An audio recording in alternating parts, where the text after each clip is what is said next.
Welcome to Conversations with Ann Elizabeth, the podcast inspired by my book, I'm a Registered Dietitian, Now What?, where I have the absolute joy to sit back, relax, and have a conversation about nutrition with a variety of people who share their personal story of passion and purpose, especially registered dietitians.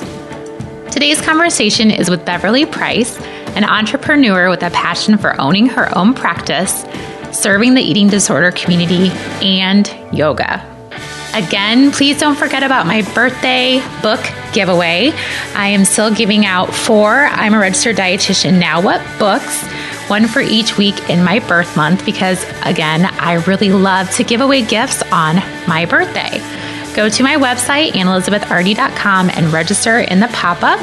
And make sure to listen to the last podcast of February because my announcement will come of who wins those prizes. I was starting to feel the sniffles coming on this weekend, and I immediately jumped on my Moku kombucha game. Pear ginger is my flavor of choice right now, mixed with sparkling water, and it has no vinegar taste at all, which I'm not a fan of, so it's perfect. It's refreshing, big on flavor, and I know I'm getting some good health benefits. I would love for you to try it, and I will actually put a sample pack with each of my book winners this month. You can also go to mokuhealth.com and enter the code ANN20, and that's Ann with an E, for 20% off your order. While attending FNCE last fall, I decided to participate in the Entrepreneur Spotlight during the Nutrition Entrepreneurs Dietetic Practice Group networking event. There were a plethora of fantastic RDs sharing their products and services, with a few catching my eye and Beverly being one of them. She was showcasing her private practice, specializing in eating disorders, but more specifically, her mindfulness-based yoga therapy training in eating disorders. I did not get a ton of time to talk to her that evening, so I knew I had to have a podcast with her. Please enjoy my conversation with Beverly.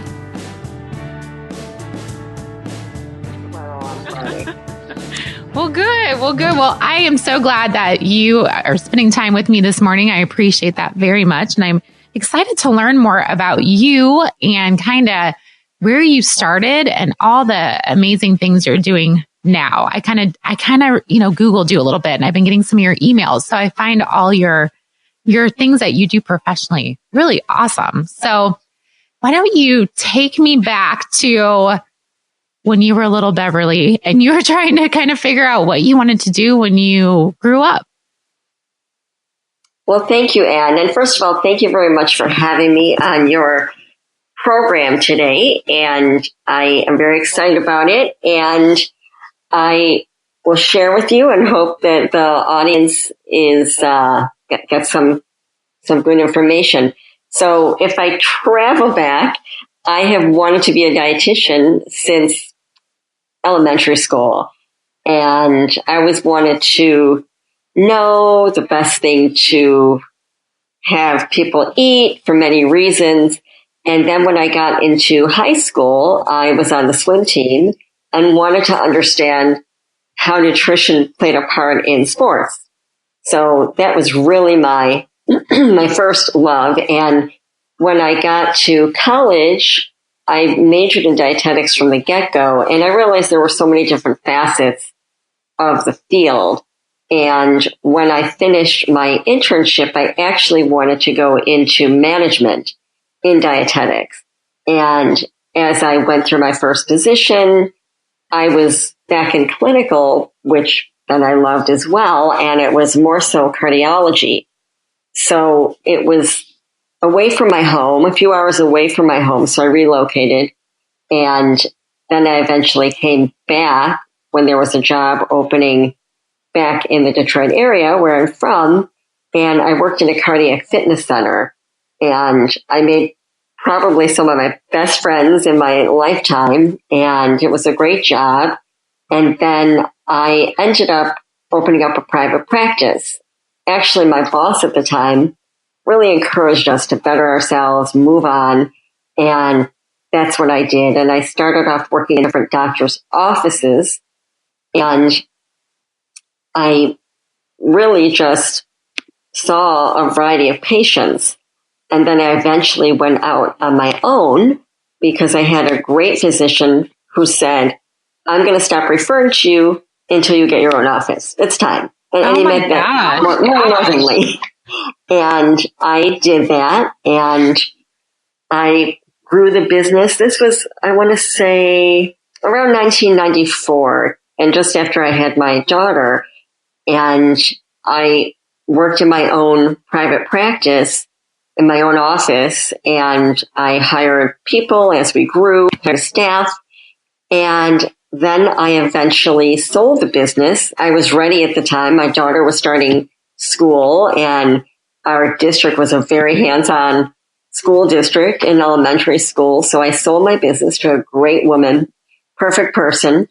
She owns Integrated Nutrition, and that's in Farmington Hills, Michigan. My business was called Living Better Sensibly. So she was established. She had the name of her business. She took on my clients and did very well, still practicing, has her heart in it. And I did some consulting for a while, and I got into yoga. And I realized that something was missing from my work in my private practice. And towards the end of my practice, I was seeing many clients with eating disorders. And I really was at a loss for how to help them, even though myself struggled with food and body image issues growing up. So it doesn't mean because you've struggled, it doesn't mean that you're equipped to help people either. So I took some local courses, and I got some more training, and my yoga really solidified everything for me. So I ended up going back into practice and started out in a one-room schoolhouse, grew the practice pretty quickly again, and incorporated the yoga in terms of groups. We did some yoga and then discussion groups, and they were mainly people that had eating issues. So eventually the business grew organically, where I developed intensives, then an intensive outpatient program, then a partial hospitalization program, and had about a staff of 25 people, and grew the business. And I wanted to take it to another level. And this was now, we're talking about 2014, 15. And we had insurance contracts. We also did out of network. So we had a great balance of both. And I had somebody purchase my business. And although they had told me the vision was the same as mine, it didn't really work out that way. So I left the business shortly after acquisition in 2016. And unfortunately, this business that I sold and the new business closed on Friday. So that is my roundabout story here. Wow. Yeah. Very heartbreaking. I kind of pinch myself. See, did this happen to my baby? And it's a shame, because I think that you have to have guidance with somebody that's actually worked in this kind of business. And I guess everybody makes choices, and they bought the business, and that was their decision in terms of who was the leadership. So sure, that is still hard though, to see something that you worked so hard on, and then now it's gone. Yeah, very much so. This is very recent. So it's interesting how our podcast got postponed, because now we're seeing some new information. We're having a different conversation. Exactly. Well, and I think it's interesting how you said way back earlier, though, that you felt that you wanted to be a dietitian when you were in grade school. Like, that's really young to even know what a dietitian is. Well, I don't think I actually knew what it was. I knew I wanted to work with nutrition, and I had this vision of myself in an office and seeing patients. And I think I read a book. I want to say I read a book about a nutrition counselor in an office. And as I developed this interest, I talked to my father about it. And I think my father had put together actually what I wanted to do and knew of dietitians. So he really connected me with a lot of different women that were practicing in the field. in different areas of the field, and I got to shadow them. So he was very instrumental in really figuring out what I wanted to do and connecting me in the right places. Gotcha. And where did you go to school for dietetic? I went to Michigan State University, and I did my master's degree in exercise physiology, which kind of went together. I did that at Wayne State University in Detroit. And then I did my dietetic internship. Well, before my master's degree, I did my dietetic internship at Harper Hospital, Detroit Medical Center. So you got exposed to a lot of interesting, just a variety of different types of dietetics. I have to say yes, because, and I think for anybody going into the field and maybe they have a mindset of, I want to do this. I think it's really important to be open, because as you get different experiences, you see what you want, you see what you don't want, and you can actually apply some of the things that maybe you didn't think were relevant, and they really are relevant to what you might be doing in the future. Sure. And that's a very good point, because you think you know, but you don't know. Exactly. And as you get older and as you go through different life stages, your interests change, your needs change.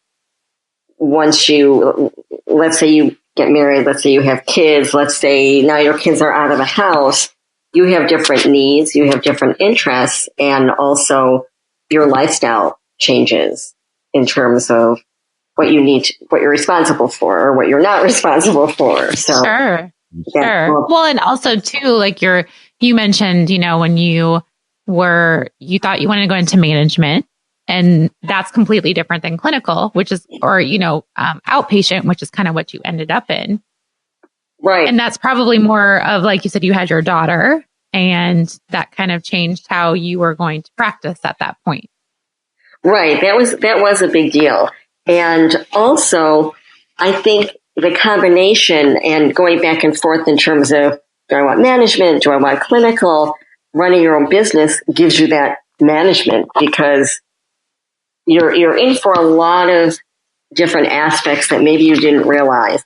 HR, administration, bookkeeping, and where I was and being ready to sell my eating disorder clinic, I was not loving doing HR. I was not loving doing bookkeeping. I was not loving a lot of the day-to-day. Something breaks, the computer goes down. There's always something. The building has a problem.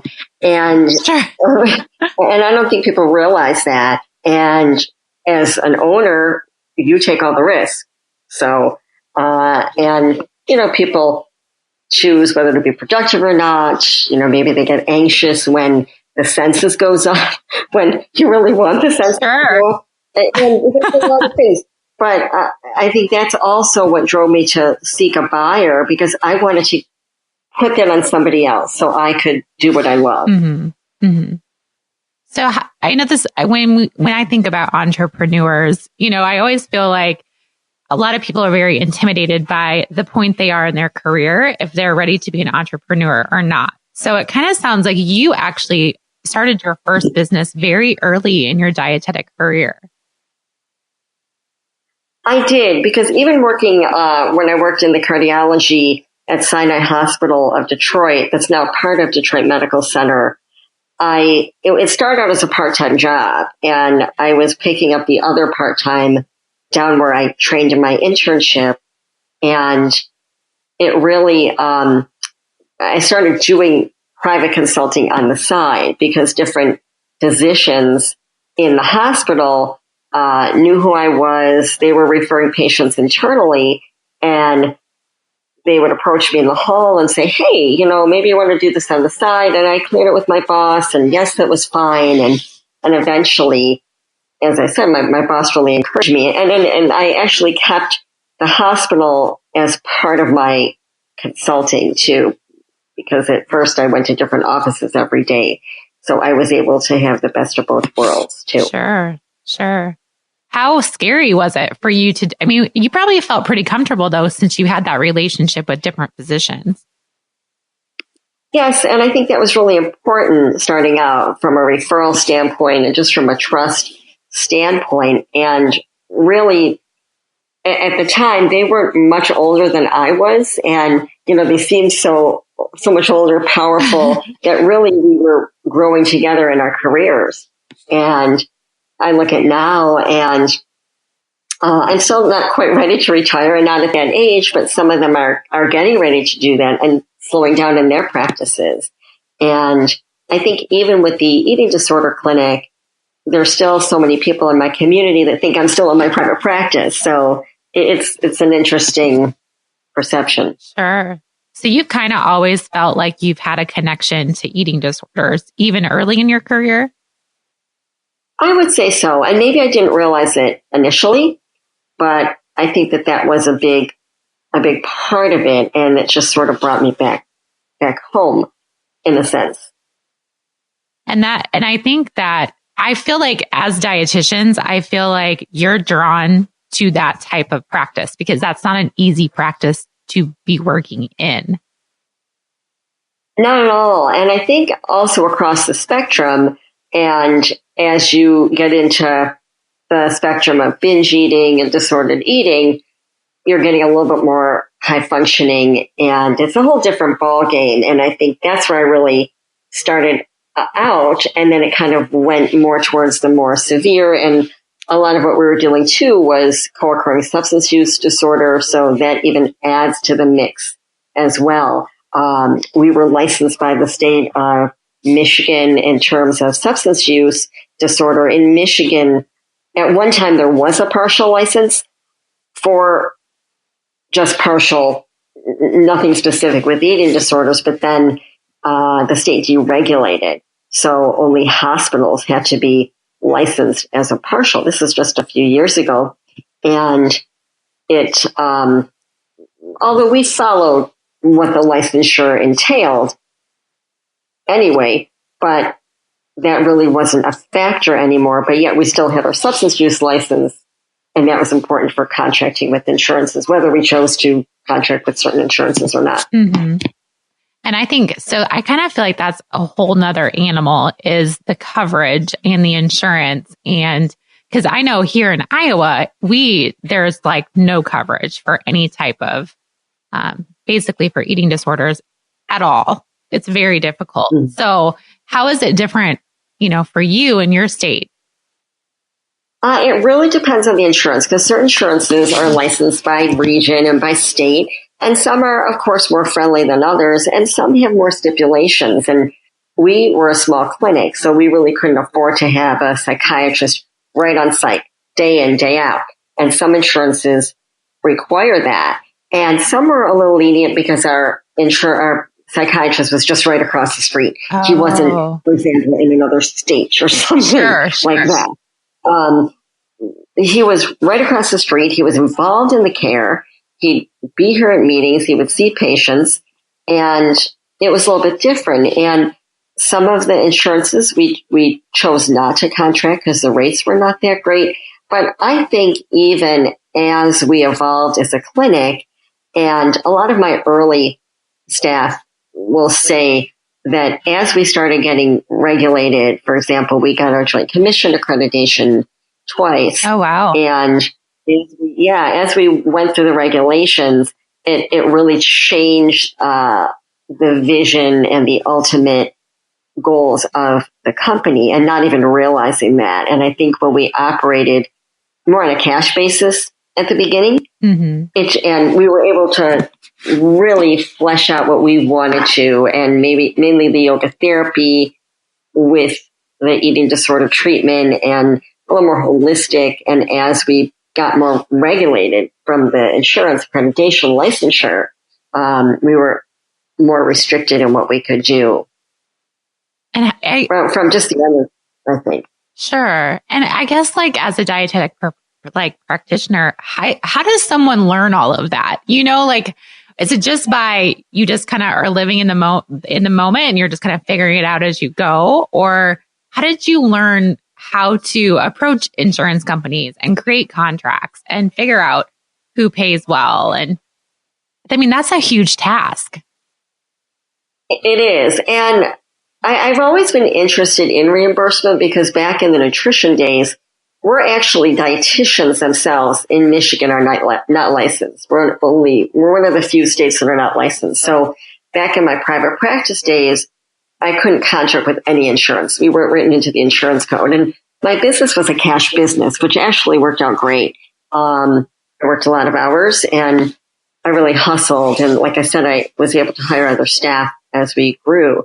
So I was used to operating on a cash basis and different but yet I knew a lot about reimbursement just from working with the state, working with the local dietetic association. I was the Michigan reimbursement chair for a while too. So I got to learn a lot about that. And when I transitioned into the next business, these services as we grew were very expensive. So I think even from a therapy standpoint, therapists were licensed and they were taking insurance. So the type of business we were setting up really lent itself to insurance. But I think with any business like that, you have to have a good balance of cash and insurance. And when I was in my younger career, not that much younger, but I did workshops for dietitians and starting a private practice.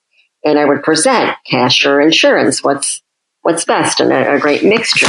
So I really had to learn, but yet a lot of the insurance companies, we were really one of the first eating disorder full on clinics in the Detroit area, in Michigan, actually, even before some hospitals. And we really had to educate the insurance companies on what we did, because I think that they looked at us like a big weight loss clinic or something. Sure. And we really educate, right? So we negotiated rates and those providers, representatives that knew more about eating disorders realized it was more intense to treat than a simple mood and anxiety program. So they were willing to work with us. Some insurances were lower and some, we just said, well, we'll go on a network. And there was always if you were on a network, oftentimes there's different processing arms that are out of network and you can still get reimbursement that way. And so we learned little tricks of the trade, and even you have to get authorization in many cases. So we learned how to work with that aspect in getting days for our patients, advocating for our patients, and making sure that they went through the appeal process that they were entitled to as well. To get that coverage. Yeah. And takes a lot of your time. No wonder you needed staff to help you. Right. We actually used an outside company to do our authorizations for care. They were wonderful. They got us days. They knew what they were doing. So I think it's important to utilize your resources and really follow guidance, follow somebody and surround yourself with somebody who knows more than you. And that way you learn versus just winging it because you just want to try something different, which is fine. You need to put the things out there to see what works, what doesn't work. But I think it's important to get that guidance from the outside too. Sure. Did you have someone do your billing too, or in your coding, or did you do that yourself? We both. We worked in-house with the biller. We farmed it out. We brought it back in. And we found it was best when we had a biller on site because there was so much going on with the program and the claims required a lot of babysitting and everyone had a different story in terms of what codes you use to bill. So that way we could really stay on top of it. And I think looking back too, we had an outpatient arm with it and we got into so many different plans that I think what I would have done differently was really streamline the plans on the outpatient side. And what was nice about having outpatient when it was maybe slower on the intensive side, we utilized the outpatient or vice versa. So it was a great mix. And I think you have to diversify in these types of businesses. Sure. And that's a good point because you're not going to always have a perfect income stream from one area. It's good to kind of have different legs to your business. Right, exactly. And I think it's very important to look at diversity just with anything you might invest in as well. Sure. So I love that you personally got into yoga, correct? That's kind of how you started that journey. Yes, and I actually got into yoga a long time ago with a teacher who brought yoga to Michigan.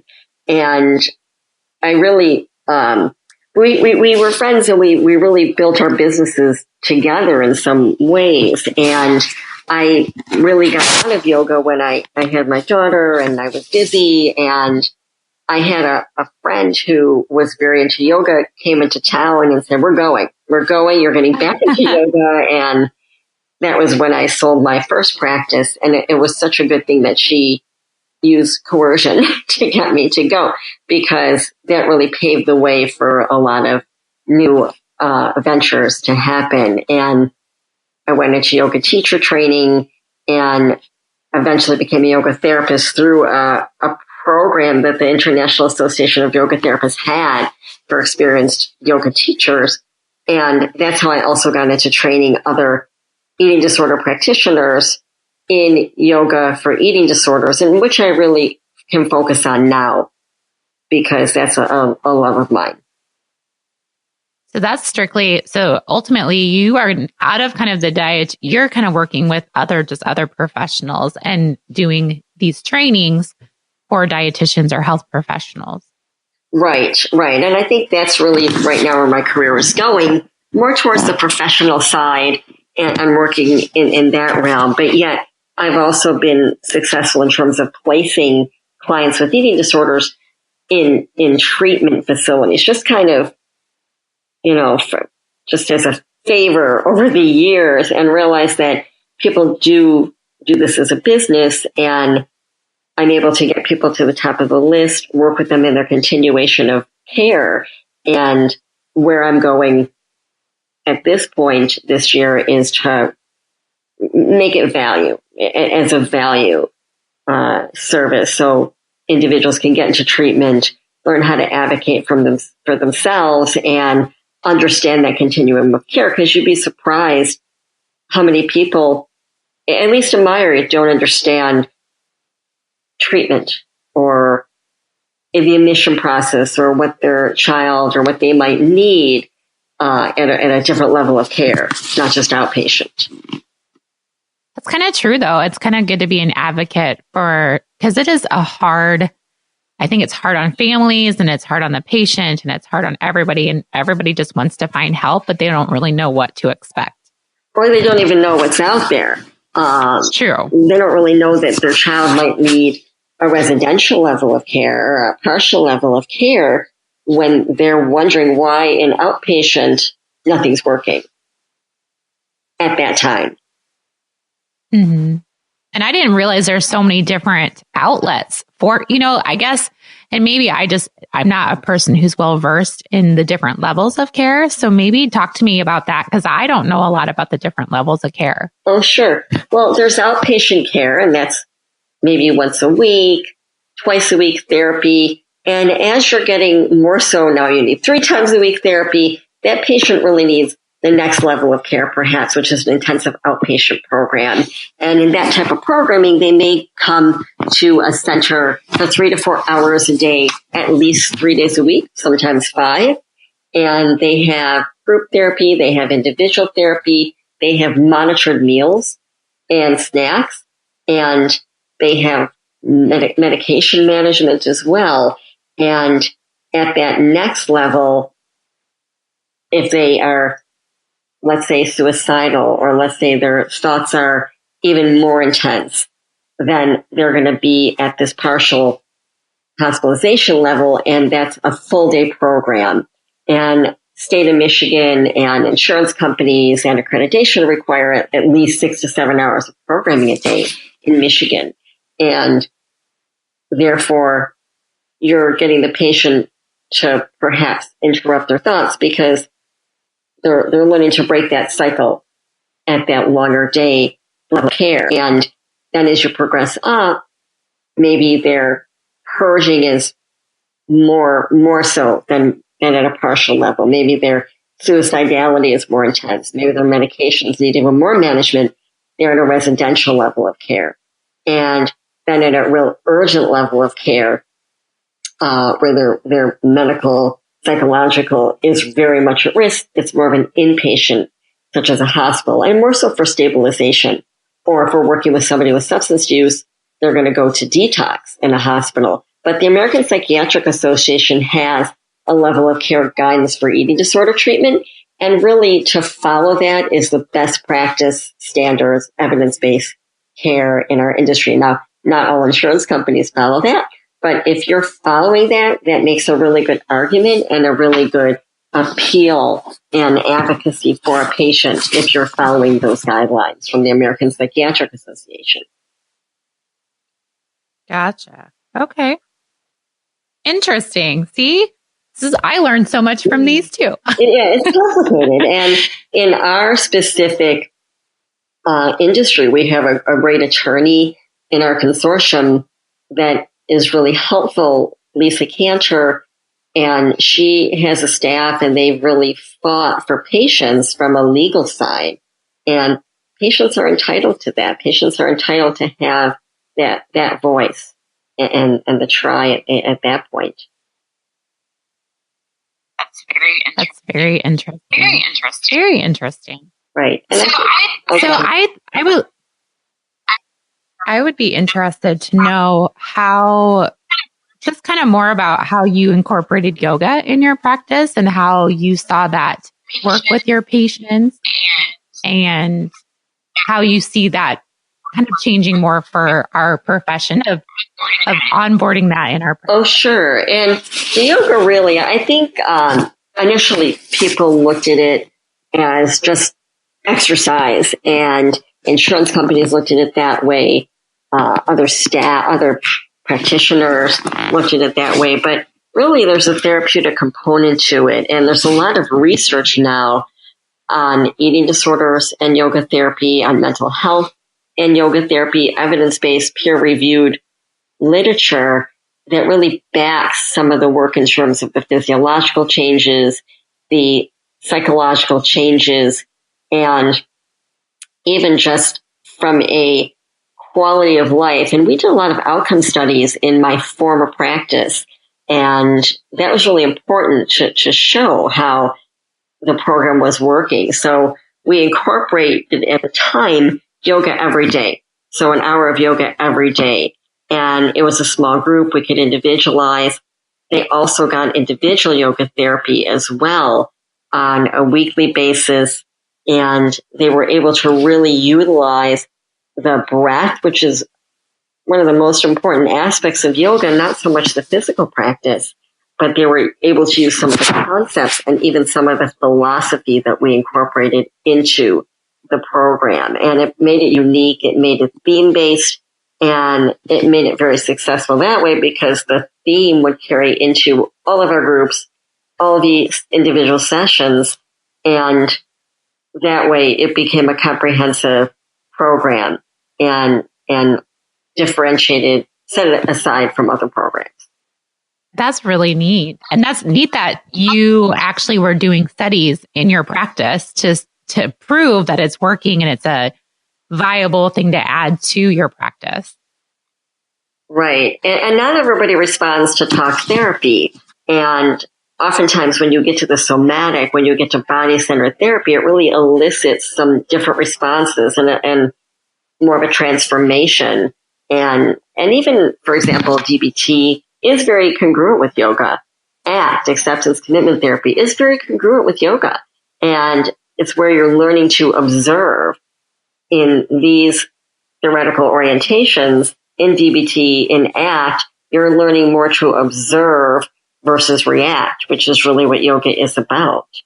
And you saw much better outcomes with your clients.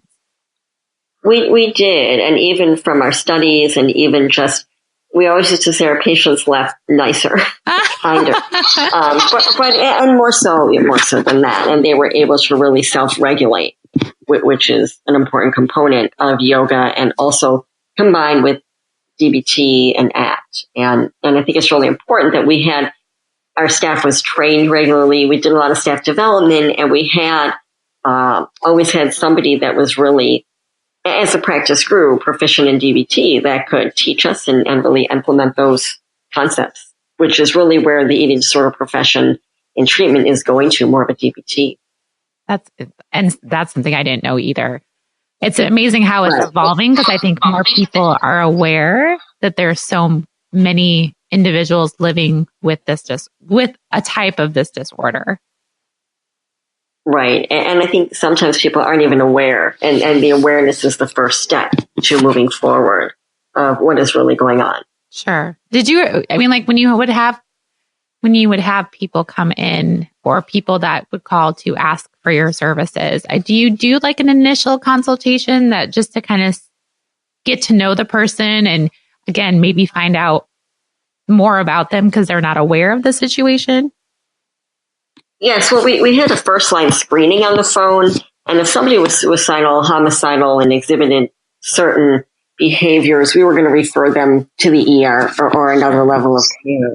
And if we felt they were appropriate from a phone screening, we would bring them in for an initial assessment. And this is, again, part of the regulations: psychological assessment, psychiatric assessment, medical assessment, nutrition assessment, and therefore we could put all the pieces together as a treatment team and take a look at who was appropriate to admit, who was appropriate, maybe more so for outpatient, more for a higher level of care. And that was helpful in terms of deciding who's going to be the best fit in our program. Did you have different types of, I'm assuming that you had mostly dietitians that you employed? Not really. Probably the least. We probably, and it is unfortunate, and not so much unfortunate. It's not really about food in terms of an eating disorder. Sure. It is, but it's not. So really the therapeutic is what is more so required in this kind of situation. But of course, the dietitian, I would say, even though we may have less dietitians, their role was a bigger role within that day in terms of the therapist and what their actual role was. And that was their balance of groups. We had a variety of different therapists doing groups because patients like that, not just the same person over and over. Sure. And they could do outpatient work as well as part of their job, their hours during the week too, where the dietitian was mainly strictly working because there's so much involved with getting the right food and the practice monitoring them at meals, because the monitoring at meals is a really significant component. So I think it was a balance in a different kind of way. And I think that's a different challenge for a dietitian too, who's owning a business, of how to work. Like you said, like you're everything. You have to be the boss, you have to be the bookkeeper, and then you have to also figure out how to work with other type of health professionals. Right. And I think that was probably the most challenging part. And you want to work with people. And I probably was more, I would say, more easy on people. I wanted them to succeed.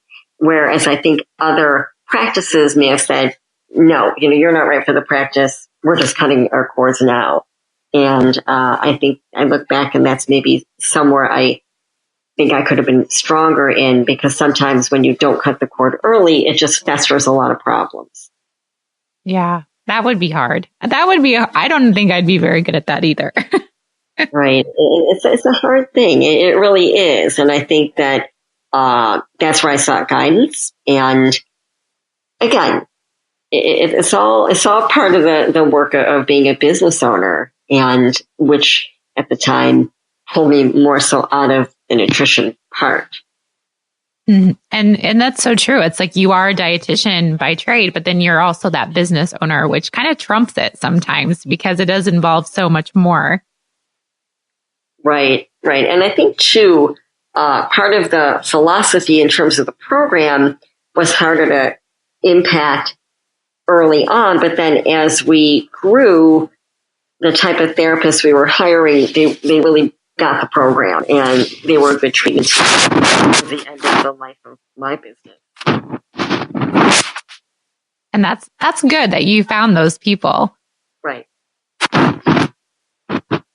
When you think about your practices, since you had a couple, I mean, I'm sure you've seen so many different patients and so many different varieties of patients. Is there any like certain patients that stick out to you or any success stories that you are really proud of? I think, and I always go back to our first group. And although we had a rolling admission, you get that group forming at most stages of the treatment. And I look back to some of our very first groups, and probably the first one always sticks out to me. And we had a success story of someone who I remember having screaming matches in the hallway with, and she eventually went to India. She got her yoga training, came back, went to school to become a psychotherapist, and now she's getting ready to finish her internship, and really more, she's like a colleague now. And that's, to me, is a huge success story. And even when you hear about patients, when they go back to school and they're writing papers about the recovery as part of a class, and our patients, although they were different ages, a lot of them centered in the 20-somethings or early 20s. And it was a good mix. It was good. And I think even that stage of life is just so, you're able to really work because they're kind of an in-between and planning their life. So a lot of what you're working with is not just symptom reduction. It's really improving their quality of life. Well, I think that's a huge success story. That's amazing. You go from screaming and now she's a colleague. That's right. That's awesome. Yes. That's a good pat on the back. You're like, yes, I'm doing the right thing. At the moment, you didn't think so, but you're like, it all worked out. Right. And it's funny too, because we had so many rules, when you come into treatment, and they were based on what we learned along the way. And I remember this particular individual came back to work as a recovery coach first with us as she was going to school. And she said to the clients, these rules were because of me. So, yeah. It comes back full circle. That's great. It does. And it's funny because I remember I didn't realize, I thought I was the only one in the building, and I came in and we were working with some off-site billers. Really, it wasn't working out. And I was literally screaming at them. And all of a sudden, this former patient who's now a recovery coach comes around the corner, and she just sort of looked at me and she said, the tables are turned, aren't they? So it was a funny moment. That's very interesting. Yeah. Well, I also want you to talk about, you said that now kind of your journey has led you to just teaching other practitioners about being yoga instructors. Especially, are you focusing mostly on dietitians? It's dietitians and psychotherapists, and actually some yoga teachers who are really involved in the treatment at treatment centers, or that are really working as a treatment team, even outpatient, that are grounded in the recovery if they are, if they have struggled in the past. And even some of the psychotherapists and dietitians really need to be grounded. But I am working with a therapist. Her name is Sandy Niebel, and together from the psychotherapy and the nutrition standpoint, and we're both yoga therapists, we can really offer our attendees a well-rounded program.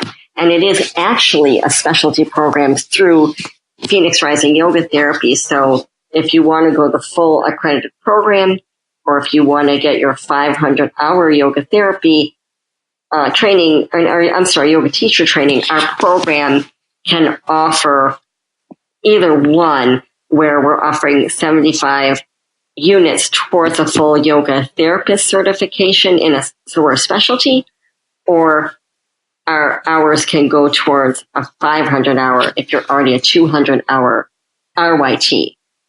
And okay. Right. So we can offer some continuation credits for some therapists, and also though for all dietitians in terms of what they need to maintain their either license or registration. And how long have you been doing this program? Actually, from the onset of, I want to say when I opened the full-blown clinic in 2008. It was that one-room schoolhouse, maybe from 2004 about 2004 through then. And we opened in 2008 when the economy was just, you know what happened in 2008. You know what it was like in 2008. It was really, what am I doing at that point? Sure. So yes, I would say about 2009, we were already training others and developed a full-blown program in that towards 2014 and then have been running them since. And do you do is it one time a year or do you operate more than once a year? Right now it's once a year, and we'll be developing other offshoots of it too as we go along, and more from an interactive online at some point. So we're definitely looking, Sandy and I, to branch out into different directions with it.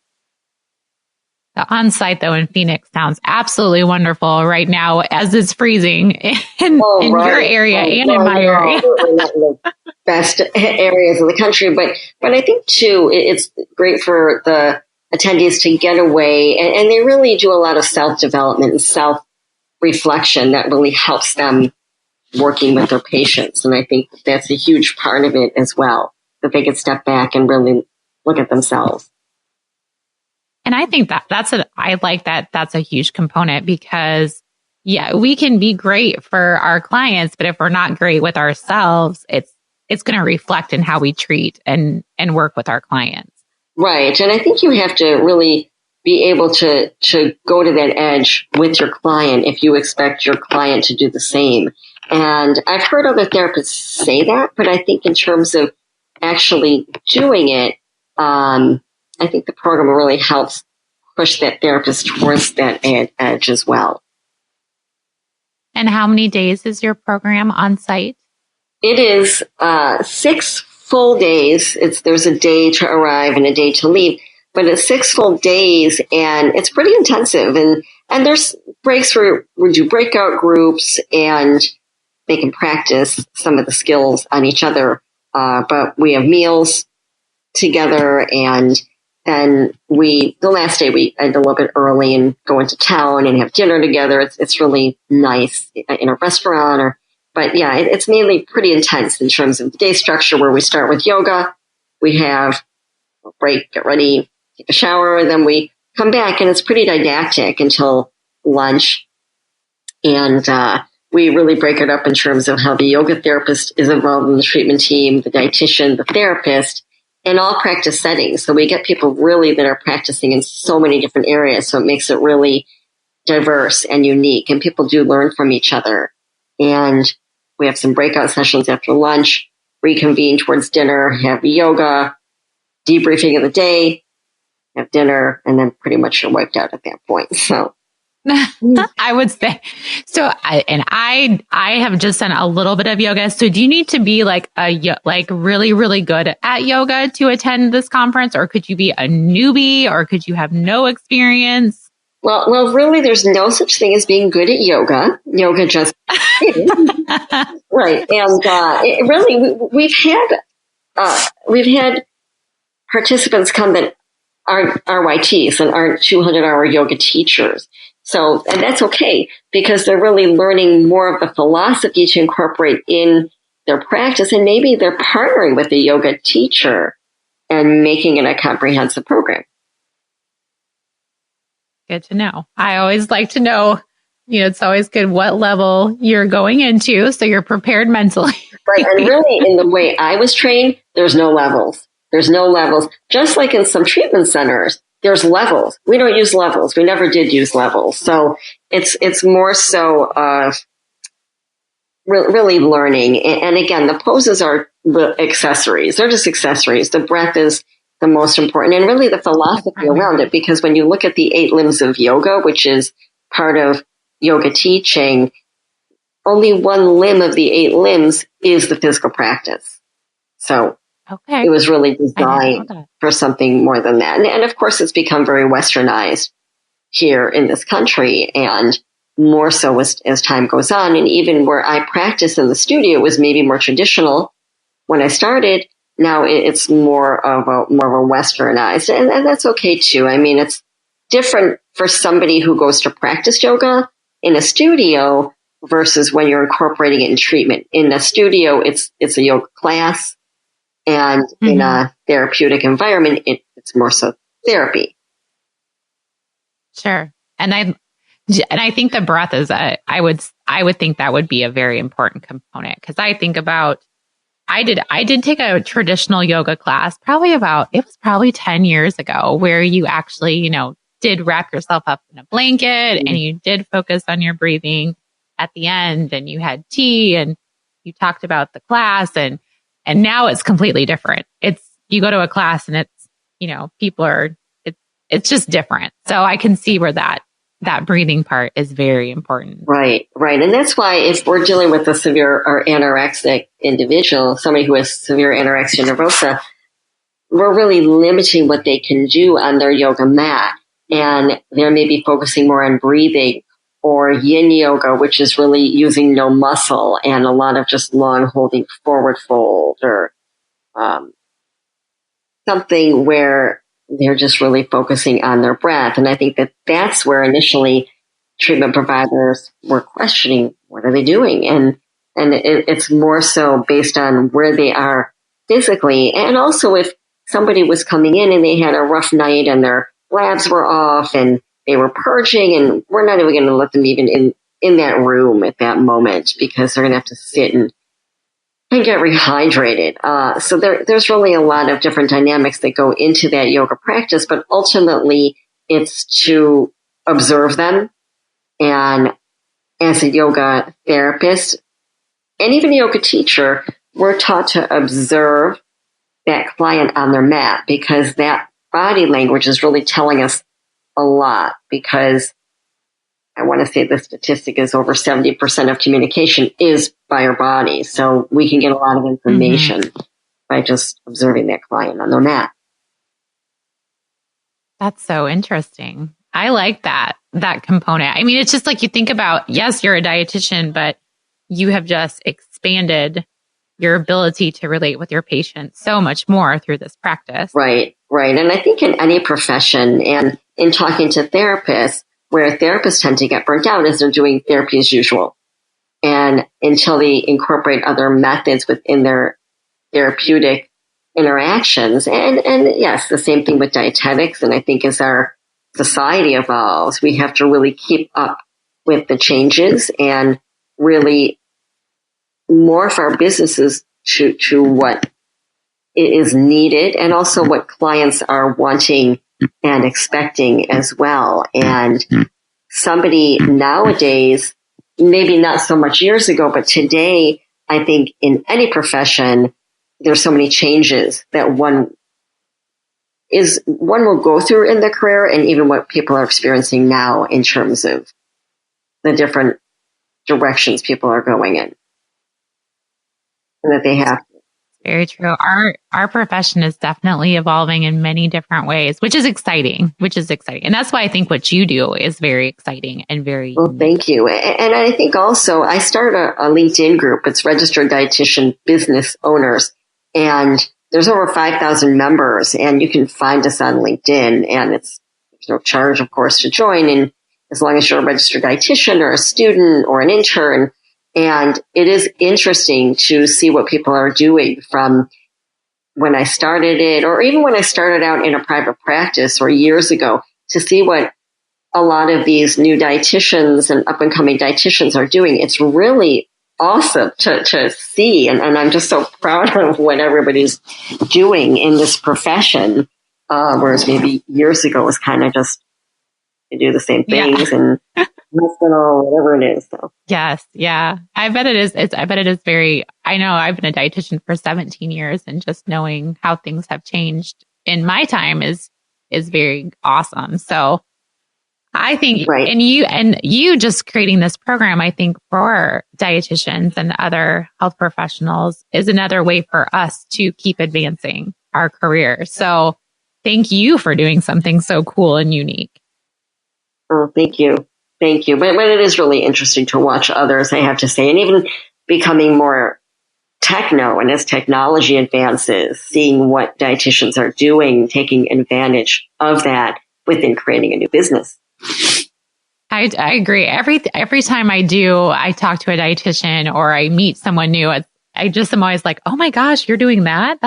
I didn't even think of that, So right, exactly. Some of the directions I'm seeing dietitians go in, I'm thinking, well, who would have thought? Yeah, right.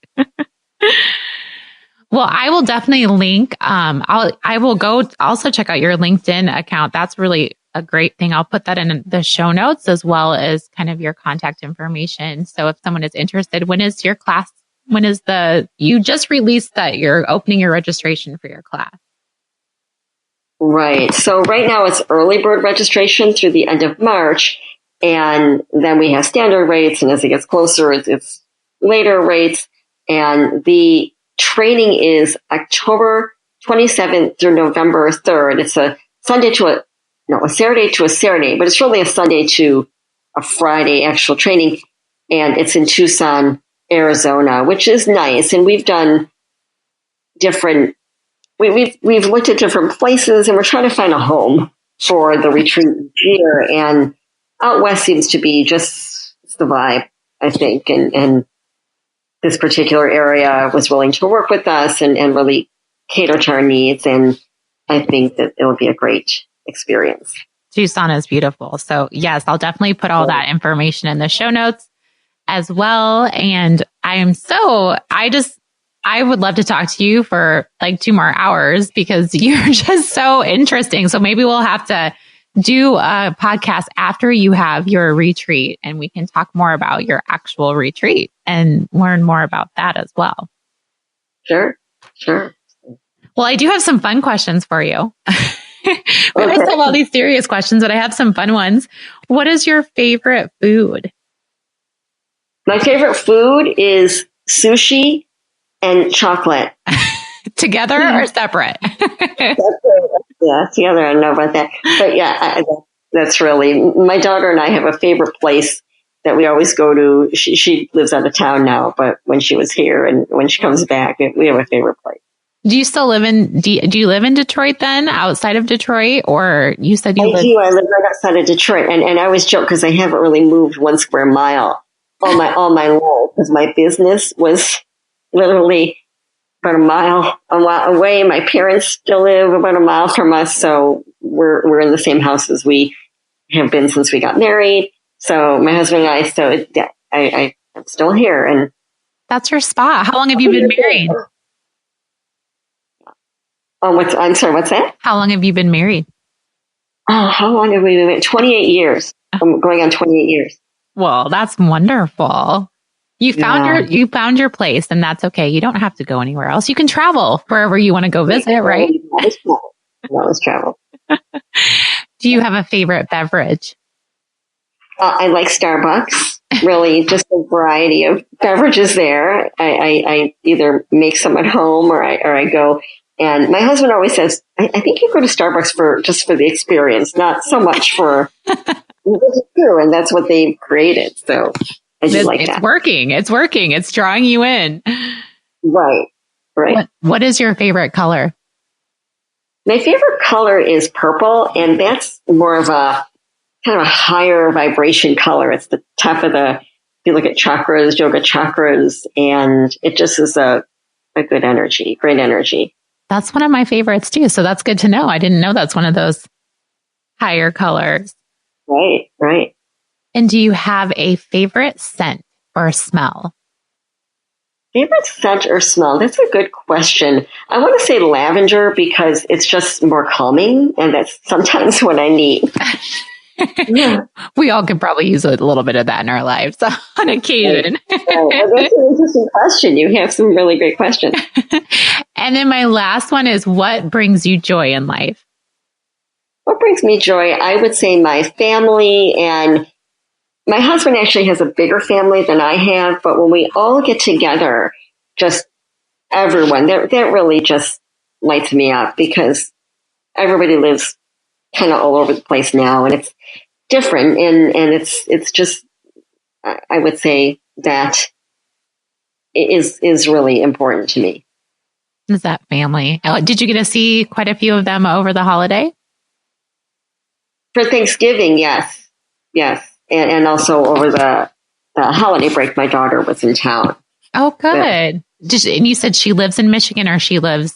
Well, she lives in New York City, so she's in marketing, and it's a cool job. So you don't get to see her as much as you like, right? No, but we talk every day. I mean, through text, and so I feel like I'm connected. It's so different now. Sure. Well, Beverly, thank you so much for our conversation today, and I will share all your information, and I look forward to staying connected with you. Thank you so much, Anne, and you've asked some great questions, and it's been really great to interact with you. Wonderful. Well, have a good day, and we will talk again soon. You too. Thanks again. Beverly is such an inspiration, with starting not only one, but 2 private practices, and then honing in on her passions by serving eating disorder patients and families.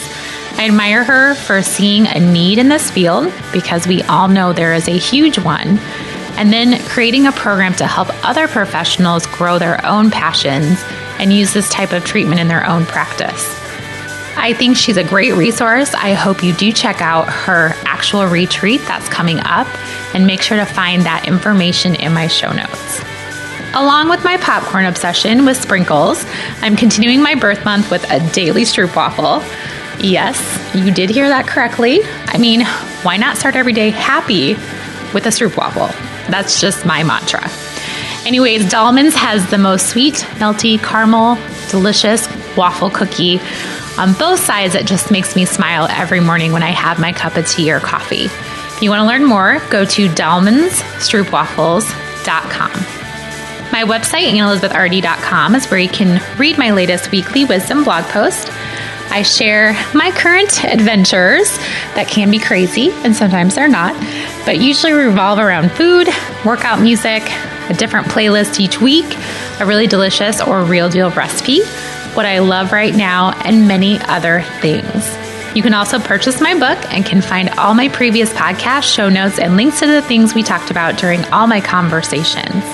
I would love to connect with you on social media, and can easily be found on Instagram, Facebook, and Twitter at AnnElizabethRD. Remember to be great always, find the joy in each day, and to start a conversation that truly matters.